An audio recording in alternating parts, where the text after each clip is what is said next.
નમસ્કાર, આપ જોઈ રહ્યા છો સંદેશ ન્યૂઝ અને આપની સાથે હું છું લખમા। સમાચારોની શરૂઆત કરીએ। વિધાનસભા ઉપાધ્યક્ષ પદ માટે ચૂંટણી યોજાશે। કોંગ્રેસે જાહેર કર્યા છે પોતાના ઉમેદવાર।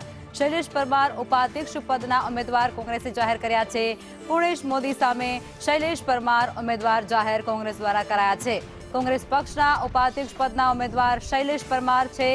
વિધાનસભા ઉપાધ્યક્ષ પદ માટે ચૂંટણી થશે, જેને લઈ કોંગ્રેસ દ્વારા પણ હવે પોતાના ઉમેદવાર જાહેર કરી દેવામાં આવ્યા છે, જેમાં શૈલેષ પરમારને કોંગ્રેસે મેદાને ઉતાર્યા છે।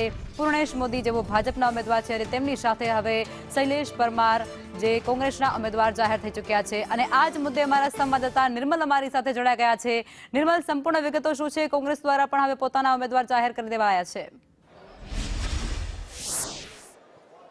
અત્યાર સુધી અવઢવ હતી કે વિધાનસભાના ઉપાધ્યક્ષ પદ માટે ચૂંટણી થશે કે નહીં, પરંતુ હવે એ વાત ચોક્કસ થઈ ગઈ છે।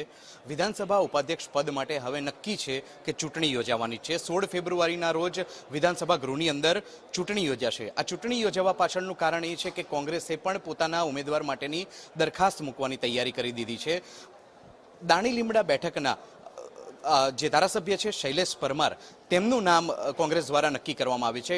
શૈલેષ પરમાર છે 2007માં સૌપ્રથમ વખત શહેર કોટડા બેઠક પરથી ચૂંટાયા હતા અને ત્યારબાદ તેઓ વર્ષ 2012 અને 2017થી તેઓ દાણી લીમડા બેઠક પરથી ઉમેદવારી કરી રહ્યા છે અને ધારાસભ્ય તરીકે તેઓ પોતે જીત મેળવી રહ્યા છે। અનુસૂચિત જાતિની જે સંખ્યા છે તેની પર તે સારી પકડ ધરાવે છે અને આમ હવે કોંગ્રેસે પણ પોતાનું મન બનાવી લીધું છે પોતાના ઉપાધ્યક્ષ પદના ઉમેદવાર માટે દરખાસ્ત કરવા માટેનું। ભાજપમાંથી તો પૂર્ણેશ મોદીના નામની દરખાસ્ત કરવામાં આવનાર છે। થોડી ક્ષણોમાં તેઓ પણ વિધાનસભા અધ્યક્ષ સામે પોતે શપથ લેશે જ, પોતાનો સંકલ્પ રજૂ કરશે। સાથે જ હવે કોંગ્રેસના શૈલેષ પરમાર પણ પોતાનો સંકલ્પ વિધાનસભા અધ્યક્ષ સામે રજૂ કરશે। શૈલેષ પરમારના નામની જે દરખાસ્ત થવાની છે તેની અંદર ટેકો જમાલપુર ખાડિયા વિધાનસભા બેઠકના ધારાસભ્ય ઇમરાન ખેડાવાલા આપવાના છે। આમ હવે નિશ્ચિત થઈ ગયું છે કે વિધાનસભાની અંદર ઉપાધ્યક્ષ પદ માટે ચૂંટણી યોજાવાની છે। એટલે ઉપાધ્યક્ષના પદ માટે પણ અત્યારે બંને પક્ષ વચ્ચે જંગ જામ્યો હોય તે પ્રકારની સ્થિતિ અત્યારે વર્તાઈ રહી છે। તેના પર તમારું શું કહેવું છે?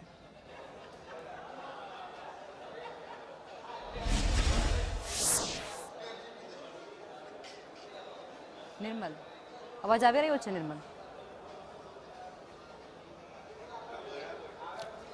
પ્રશ્નનું પુનરાવર્તન કરવા વિનંતી પ્રીતિ। એટલે અત્યારે વિધાનસભાના ઉપાધ્યક્ષનો જે પદ છે તેના માટે પણ બંને પક્ષને લઈ અને અત્યારે જંગ જામ્યો હોય તે પ્રકારની સ્થિતિ વર્તાઈ રહી છે। બિલકુલ, એટલા માટે આવું કહી શકાય કેમ કે ભાજપે જે નેતાની પસંદગી કરી છે તે ઓબીસી સમાજમાંથી આવે છે, જ્યારે કોંગ્રેસે જે નેતાની પસંદગી કરી છે તે માઇનોરિટી સમાજમાંથી આવે છે।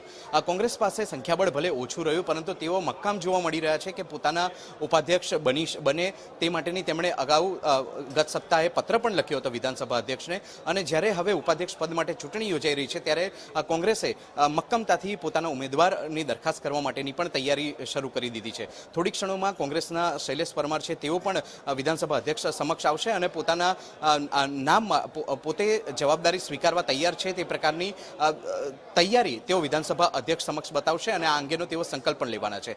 સાથે જ ભાજપના પૂર્ણેશ મોદી પણ પોતાનો સંકલ્પ વિધાનસભા અધ્યક્ષ સામે રજૂ કરશે। આમ ઉપાધ્યક્ષ પદ માટે અગાઉ થોડી ક્ષણો પહેલા એમ લાગી રહ્યું હતું કે સાવ સરળતાથી આખી આ પ્રક્રિયા પૂરી થઈ જશે, પરંતુ હવે સ્થિતિ એવી છે કે 16 તારીખના રોજ ફરીથી એક વખત ચૂંટણી પ્રક્રિયા વિધાનસભા ગૃહની અંદર યોજાશે, જેમાં ઉપાધ્યક્ષ પદ માટે ચૂંટણી કરવામાં આવશે અને ધારાસભ્યો આ અંગે પોતાનું સમર્થન આપશે, પોતે વોટ કરશે કે તેઓ કયા ઉમેદવારને ઉપાધ્યક્ષ પદ માટે ઈચ્છી રહ્યા છે।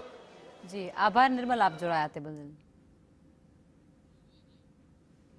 તો કોંગ્રેસમાંથી પણ હવે ઉપાધ્યક્ષ પદ માટે શૈલેષ પરમાર જેમનું નામ જાહેર કોંગ્રેસ દ્વારા કરી દેવામાં આવ્યું છે અને વિધાનસભા ઉપાધ્યક્ષના પદને લઈ અને હવે બંને પક્ષો વચ્ચે જંગ જામે તે પ્રકારની સ્થિતિ, કારણ કે પૂર્ણેશ મોદી જેઓને ભાજપે ઉતાર્યા છે તો હવે કોંગ્રેસે પણ પોતાના ઉમેદવાર જાહેર કર્યા।